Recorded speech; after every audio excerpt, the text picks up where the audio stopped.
किसी के जीवन में लाइफ में खुशहाली रहे तो ऐसा कोई उपाय भी है आपके पास, कोई तरीका? आप देखिए, हल्दी के स्नान, पानी से स्नान करना चालू करिए। आप हल्दी का जो है तिलक अपनी नाभि, अपने मस्तिष्क पे लगाना चालू करिए। ओम नमो भगवते वासुदेवाय नमः इस मंत्र का जाप करते रहिए। गुरु हैं, यानी कि एक टीचर हैं, यानी कि आपके जीवन में जो भी आपको अच्छी सीख दे रहे हैं, जो भी आपको अच्छा सिखा रहे हैं, चाहे वो आपसे उम्र में छोटे हैं, चाहे बड़े हैं, चाहे बराबर के हैं, ये यहाँ पर मान्य नहीं है। गुरु का मतलब गुरु होता है, जहाँ से ज्ञान, सही शिक्षा, सही रास्ता मिलता है, वो गुरु है। ऐसे व्यक्ति का सम्मान हमेशा करें जो आपसे उम्र में, ओहदे में, पद में, रिश्ते में, हर चीज़ में आपसे बड़ा हो। ऐसे व्यक्ति के सामने सर झुकाकर उसे नमस्कार ज़रूर करें। देखिए, पैर छूना तो जेंजीज को समझाना थोड़ा मुश्किल हो जाता है। उनके पैर तो घुटनों तक ही होते हैं, उससे नीचे नहीं होते।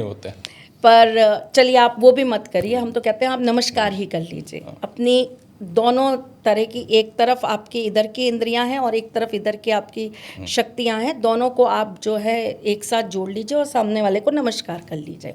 ये समय ऐसा है जिसमें आपको जितना ज़्यादा प्राकृतिक रूप से आप चीज़ों को डेवलप कर सकते हैं, विकास कर सकते हैं। और हर व्यक्ति ये सोच ले कि ये हमारे जीवन का इस समय सबसे बड़ा पुण्य है।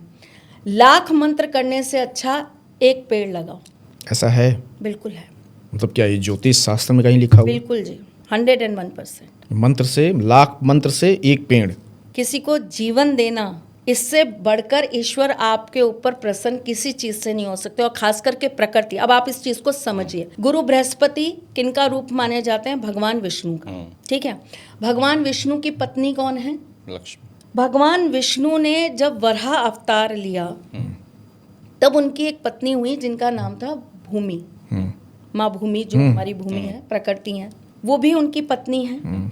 और जब भगवान श्री कृष्ण ने अवतार लिया था तब भी भूमि माँ जो है वो अपना रूप लेकर उनकी पत्नी बन के आई थी, सत्यभामा। ठीक है, अच्छा, ठीक। अब अगर हम यहीं भगवान राम की बात करें तो माँ सीता का जन्म जमीन से। ठीक है, तो ये उनकी पत्नी है। आप उनकी पत्नी को जितना सजाएंगे, संवारेंगे, प्रभु नारायण उतने आपसे प्रसन्न होते चले जाएंगे। आप लाख मंत्र मत करिए, आप उनकी पत्नी को सजाने का काम कर लीजिए, आप प्रकृति को संवारने का काम कर लीजिए, उन्हें आप सही व्यवस्था से रखने का काम कर लीजिए। उसमें आप गंदगी ना फैलाइए। आप धार्मिक स्थानों पर जाकर बियर की बोतलें पी पी के वहाँ डालकर मत आइए। आप किसी भी धार्मिक स्थान पे 5 स्टार होटल छोड़कर धर्मशाला में रहना चालू कर दीजिए। वहाँ जाकर भी वैरायटी मत, भैया पनीर है क्या? आप ये सोचिए, जो मिल रहा है वो मुझे प्राप्त हो गया, बहुत बड़ी बात है। और जो मेरी कैपेबिलिटी है, मेरी कैपेबिलिटी थी पनीर खाने की, उतना मैं किसी एक भूखे को खिला देता हूँ।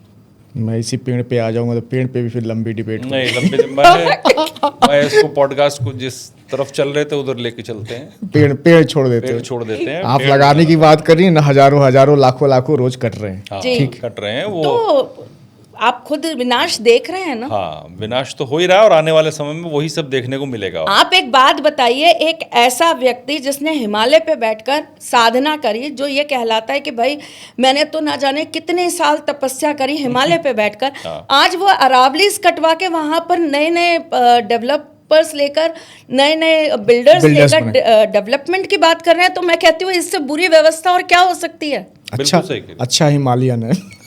सही बात है, ये सच है। जिसको प्रकृति प्रेम होगा वो तो कभी ऐसा नहीं करेगा। और जो सनातन से जुड़ा होगा उसको ये चीज़ पता होगी। सर, मैं तो सिर्फ एक चीज़ जानती हूँ, अगर एक अच्छा सनातनी है, एक सच्चा सनातनी है, तो वो कभी ये नहीं कहेगा कि मुझे प्रकृति को किसी भी तरीके से हार्म पहुँचाना है। त्रिशला जी, मैं मानता हूँ कि कोई सनातनी नहीं है, सब राजनीतिज्ञ हैं।